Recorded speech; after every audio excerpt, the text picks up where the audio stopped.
Human design teaches that we are a binary principle that's held together in an illusion of being separate.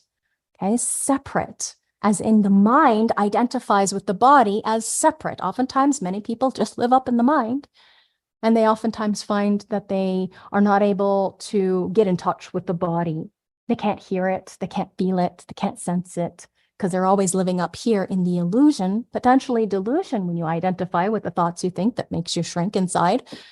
And so this binary phenomena that all of us have been imprinted with, it's very important to recognize that strategy and authority gives us access to correct, aligned individuation in order to experience and achieve the spirit, the abundance of spirit that arises from within whatever being it is that this one has been imprinted with for this life. So he says there is a radical difference between the potential of the personality and the potential of the design. And it begins with understanding that those calculations, they are 88 degrees of the sun's movement apart, which is going to mean 88 to 89 days. And of course, they're going to be very, very different. Now, larger outer planet movement, obviously, you may have really long-term slow transits, and when they go into retrograde, you have repeating patterns, but it's still a very, very different kind of human being, as demonstrated here when we move the charts apart in order to see the parts and pieces. But just like when you have a fully baked cake, you can't take out the sugar in order to separate it and say, you know, that little piece of the cake sugar, it's a component part, it's a component piece. In this life, they are bound together by the G, the magnetic monopole, quite literally, bound to each other, bound together to witness or watch as this form lives out its life. So the consciousness crystals of consciousness that you learned about in Rave ABCs, there's this assumption that the consciousness is just a mind thing. The way that the not self interprets its own intelligence is only with the identification of mind, rather than also form.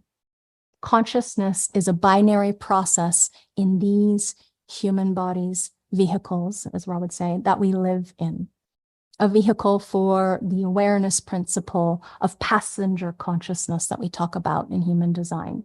So you decondition and align, and you let go of the conditioning that runs the show that your mind is overly identified with, that plagues humanity, that leads to all kinds of pain and suffering. When you, at the end of 7 years, get a body that's more relaxed, it's because you are no longer predominantly identified with the mind's process. You have found your way to experience the body, the intelligence of the form embodied in form, as a witness to the magic of what it is to be you. Okay, so when we look at the body consciousness, this is not subconscious, this is unconscious, a differentiating factor that often people who are not well trained do not know of. This is unconscious to the personality. So each of these crystals of consciousness take in a neutrino beam stream, one neutrino at a time.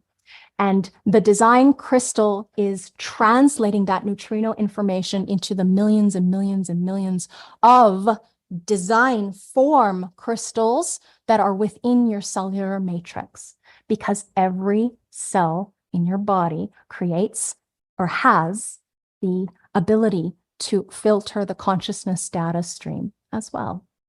Every cell has its own design. The cellular matrix, comprised of a unity of wholeness, because obviously we are whole unless somebody comes around and cuts off our arm and, oh, all of those cells over there are over there, not here. It's still a part of you. That's why they have phantom limb pain, sometimes the neurological memory of what it is to still have that.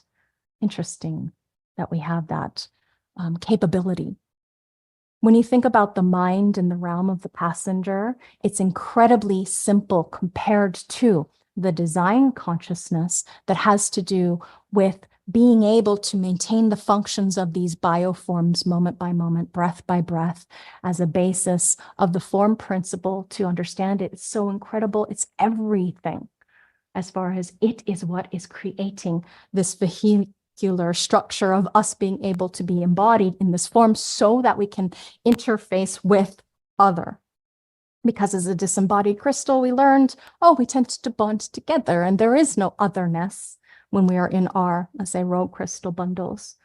There is no form.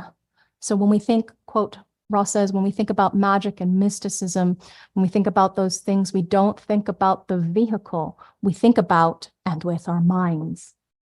It's our mind that is looking for the experience. It's our mind that fantasizes the mystical and the magical. It's our mind, which is nothing, literally. It's an interactive field within the construct provided to it by the form. The magic comes into the body. This is the whole thing, he says. This is the thing that makes strategy and authority so absolutely incredible, because it's only about the vehicle. Being able to attune to the resonance principle of form differentiation, one's own nature of being, the unique divine divinity of cellular renewal and expression of the true utterance of uniqueness, which doesn't have to be in words. It's a vibratory frequency. It's an emanation of you giving off electromagnetic charge, however it is that yours is designed to function.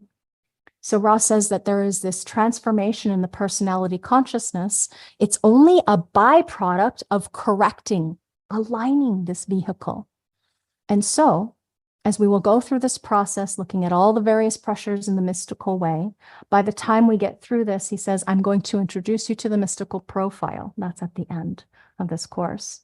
Mystical profile is going to be this combination between personality and design in the way that your normal profile is, so that there's a way to see in anybody's basic costume what the potential is when they are correct. It is, after all, only a potential, not a guarantee.